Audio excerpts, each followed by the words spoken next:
Abraham Lincoln's presidency was so remarkable that Lincoln himself transcended the presidency, becoming an American icon. Today, Lincoln is seen as a marble figure, a martyr, a phenomenon. Lincoln was the father of a second American Revolution and the political legacy we live with today. One nation, indivisible, with liberty and justice for all. Yet none of this was ever Lincoln's original intent. Number 16, Abraham Lincoln, Republican, 1861 to 1865, 52 years old, from Illinois.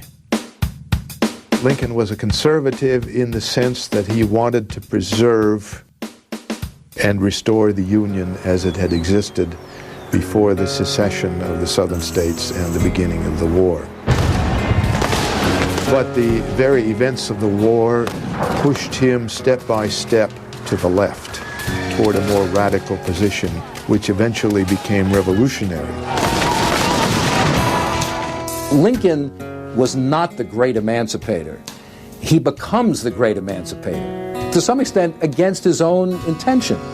I think that Lincoln shows you what greatness is, really. It is the capacity to grow, to understand a situation, to change.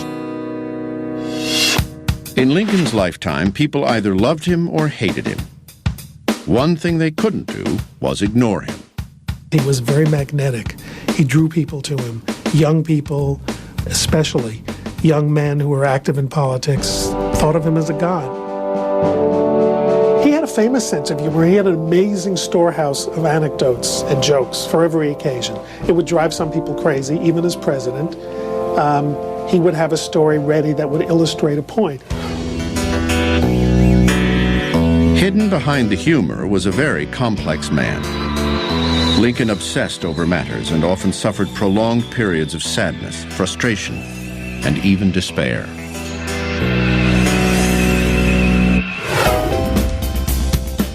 Campaign literature called him Honest Abe, banking on his compulsion for seeking the truth. His other nickname, the Rail Splitter, was more of a political marketing invention in the Jacksonian tradition, capitalizing on Lincoln's working-class roots to appeal to the common man. Lincoln was very much a politician. He loved the game of politics. He played it very well. He was an extraordinarily ambitious man, like so many politicians who rise to the top are. From childhood, Lincoln was driven to make something of his life, to climb up out of poverty. He worked hard and relied on his wits, as he had not been blessed with good looks. In the South, they attacked him as a scoundrelly-looking wretch, the cross between a nutmeg dealer and a horse swapper, whatever that means. Lincoln turned his appearance into a positive by disarming people with self-deprecating humor. Once, after being called two-faced, he said, "If I were two-faced, would I be wearing this one?" Lincoln was his own best spinmeister. Once elected president, Lincoln chose a cabinet of intellectual equals, just as John F. Kennedy did a century later. In Lincoln's case, 4 of his secretaries had been his political rivals. He was a judicious delegator of authority, but he always reserved the ultimate decision for himself.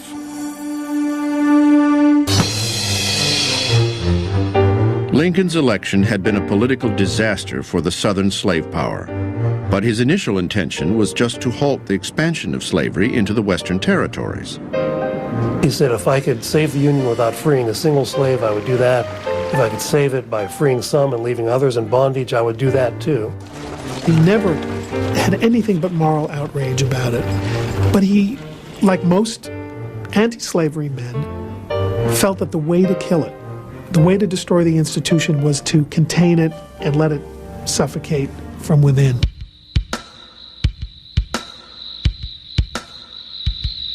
Waiting for Lincoln on his first day in office was a letter from Major Robert Anderson, the commander of Fort Sumter, located on an island in the harbor of Charleston, South Carolina.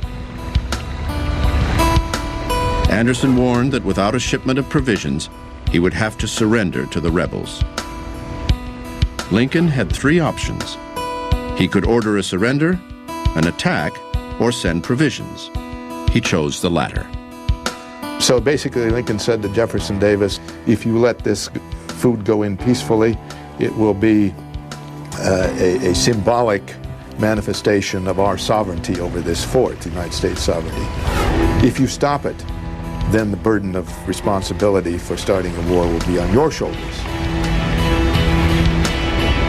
Before Lincoln's supply ships arrived, Confederate President Jefferson Davis ordered his men to attack the fort. The first shot was fired. On April 12, 1861, the Civil War had begun. The violence at Fort Sumter motivated 4 more states to join the Confederacy. 4 others remained on the fence. Fort Sumter was surrendered to the South, but Major Anderson saved the American flag that had flown above it and brought it to New York City.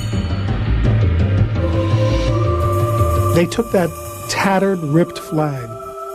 It was very much like the World Trade Center flag that was displayed all over New York in the fall of 2001. And the flag inspired people. It created flag mania, patriotic fever.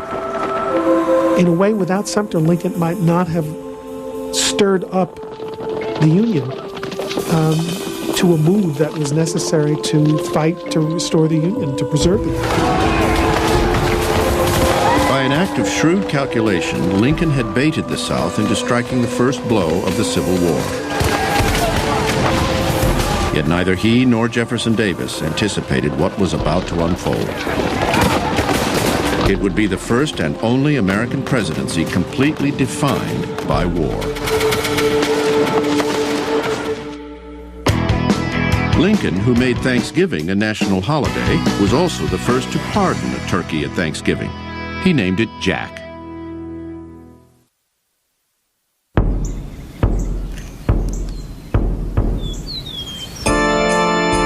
In the spring of 1861, Abraham Lincoln became commander-in-chief at the helm of the military effort to save the Union.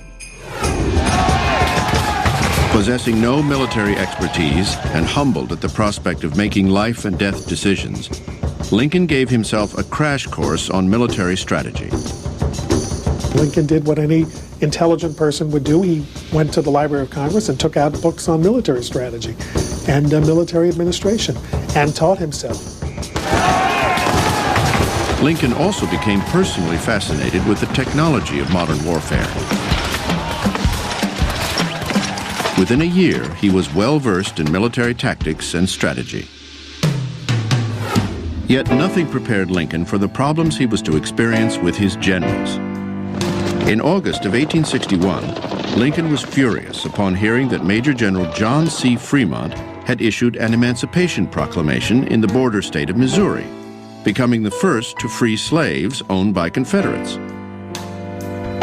Fearing Fremont's action would incite slave owners in all of the border states to join the Confederacy, Lincoln nullified Fremont's action and relieved him of duty. In February 1862, Lincoln's war effort was suddenly rocked by personal tragedy.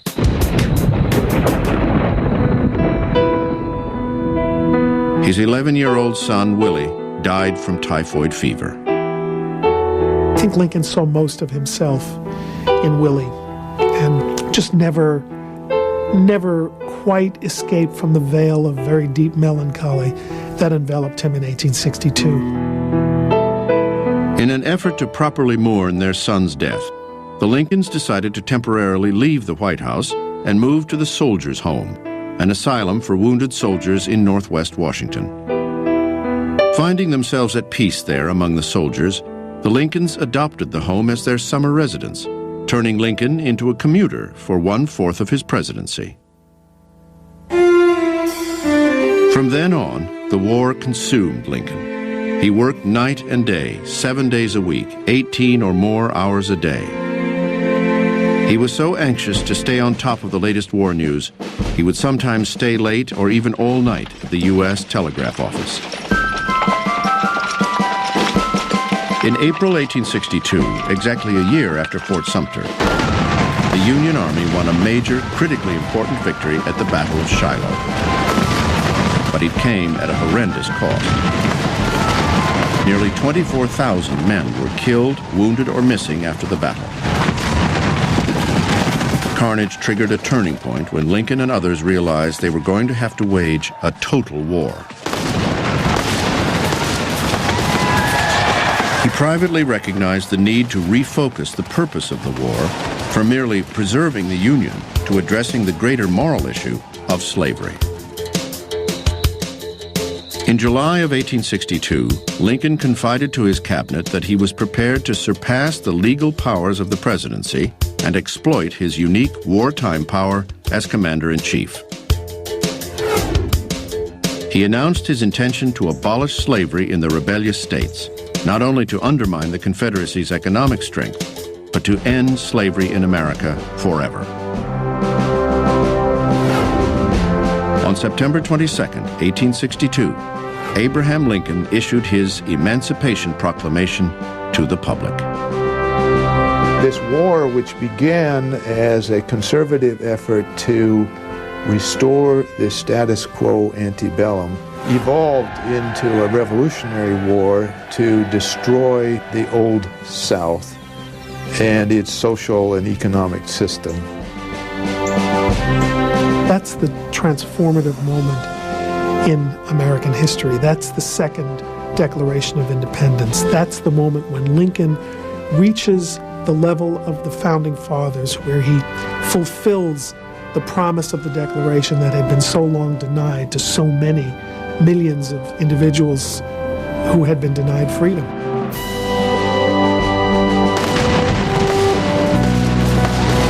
The problem was that the Emancipation Proclamation didn't win battles. Throughout 1862 and 1863, the Union enjoyed success in the West, but that was overshadowed by devastating losses in the East. By June 1863, the military situation in Virginia was getting desperate. Robert E. Lee's rebel army was on a winning streak and marching towards Pennsylvania. It came to a climax in the first days of July near the small farm town of Gettysburg. The battle was supposed to be the mother of all battles. It was supposed to end the Civil War. 3 horrifying days of massacre ensued. The battleground was soaked in blood. Photographers produced morbid images of the carnage, exposing the nation to the horror of war. These were America's sons, brothers, husbands lying dead on the battlefield. Lincoln himself sank into despair, overcome by the terrible loss. In November, Lincoln traveled to Gettysburg to help commemorate the battlefield as a national military cemetery. Lincoln spoke for 2 minutes, and what he managed to do in this elegiac masterpiece is redefine the commitment of America to the Declaration of Independence, to the principles that all men are created equal, to laud the sacrifice of people who had given their lives that the nation might live. He believed that America was fighting not just for the promise of today, but what he called a vast future also, that all should have an equal chance and an unfettered start in the race of life, as he put it. As inspiring as Lincoln's Gettysburg Address had been, Americans were weary of the bloodshed. By 1864, most wanted to see an end to the war. That year, Lincoln ran for re-election against one of his former generals, George B. McClellan, who ran on a platform that promised to negotiate an end to the war if he were elected. It would be a contentious election that would test the resolve of a nation and its president. 9 presidents did not attend college: Washington, Jackson, Van Buren, Taylor, Fillmore, Lincoln, Andrew Johnson, Cleveland, and Truman.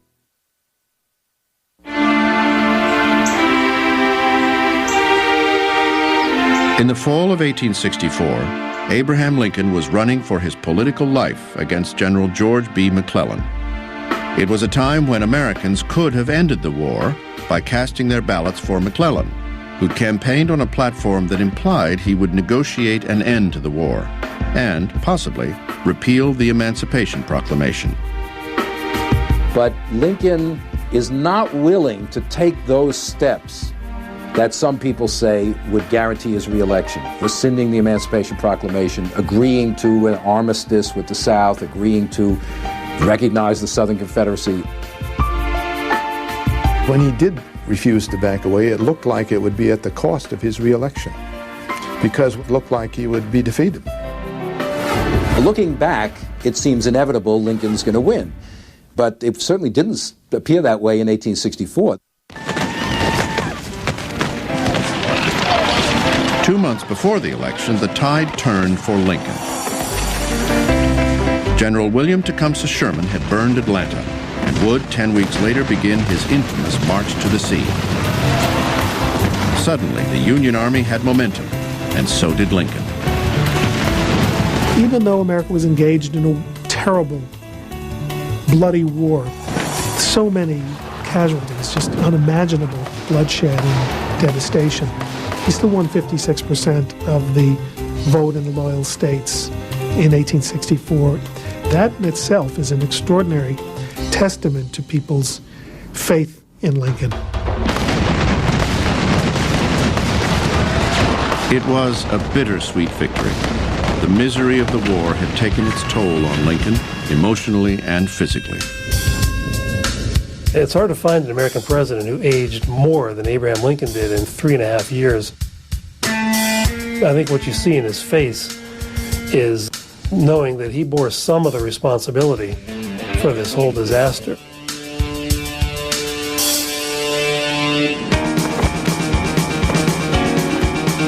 "4 years to the day after Lincoln first took the oath of office, he was taking it again on March 4th, 1865. This time around, Lincoln was a changed man. His visits to the front lines, his experience of living among the wounded at the soldiers' home, and his periodic commute between there and the White House brought him face to face with average Americans and contraband slaves. It had all deeply affected Lincoln, making him empathetic to the humanity of all men. Speaking at his second inaugural, he signaled his growth as a politician and compassion as a man. In what may be the most moving speech ever written by a president, he laid out his roadmap for peace and reconstruction of the nation, pledging malice toward none and charity for all.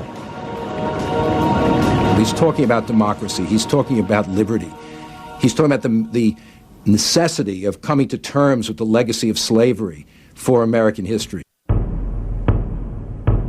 On April 9th, 1865, just weeks after Lincoln's inauguration, Robert E. Lee surrendered his Confederate Army of Northern Virginia to Ulysses S. Grant. The war was nearly over. Soon after, in what would be his last speech, Lincoln showed no signs of vindictiveness.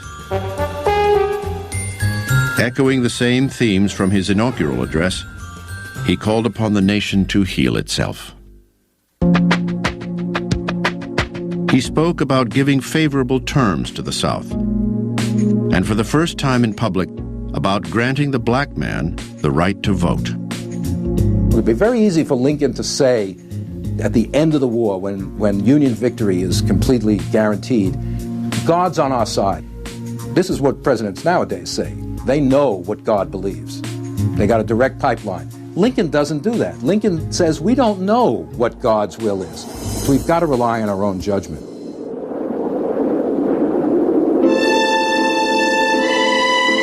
A couple of evenings later, on April 14th, Good Friday, the Lincolns attended Ford's Theater to see the comedy Our American Cousin.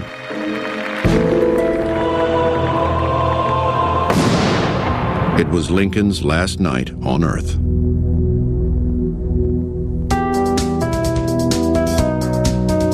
Abraham Lincoln had grown up revering the Founding Fathers and the American democratic experiment.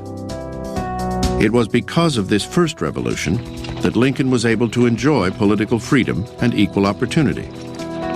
But by trying to save the republic the Founding Fathers had created, Lincoln transformed it, and himself.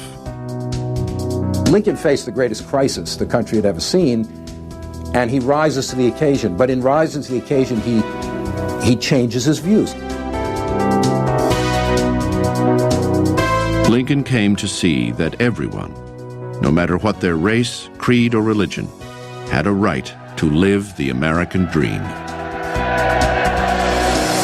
I think what America is at its best today is a reflection of the steps he took to preserve the Union and to eradicate slavery and to ensure democracy and equal opportunity. I think the fact that we enjoy the opportunity to debate and to quarrel while retaining a single national spirit and a national purpose is all the result of Lincoln's achievement and Lincoln's sacrifice.